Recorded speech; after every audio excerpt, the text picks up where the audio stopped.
Nicole, tell us a little bit about where you live, and is there public transportation? Is there Uber, Lyft? What resources are available there?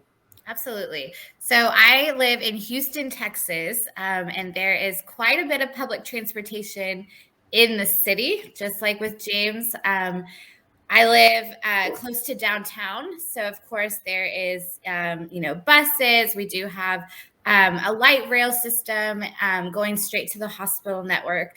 But if you live in those suburbs, you definitely need a car because the buses are limited. Being in Texas, everything is very spread out. So the buses in the suburbs, very non-existent. We are lucky to have Uber and Lyft, which is very affordable because of the low demand and the high amount of drivers. So it is more affordable than some of the other cities that I've seen.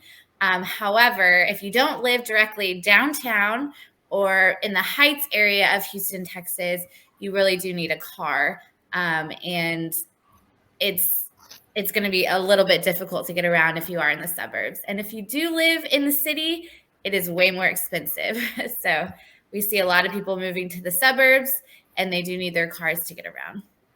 Okay, so I think it's interesting for many viewers that don't realize that different parts of the United States has a different kind of setup from transportation. So this kind of gives everybody an idea of the different areas and what you might expect. And I think the first tip for anyone who is coming to the United States is to do your research and your homework, and is to try and figure out if the place that you're going to has some resources, like where James or Nicole are, or has really no resources, like where Nurse One started off in a smaller town, more rural area in Kentucky.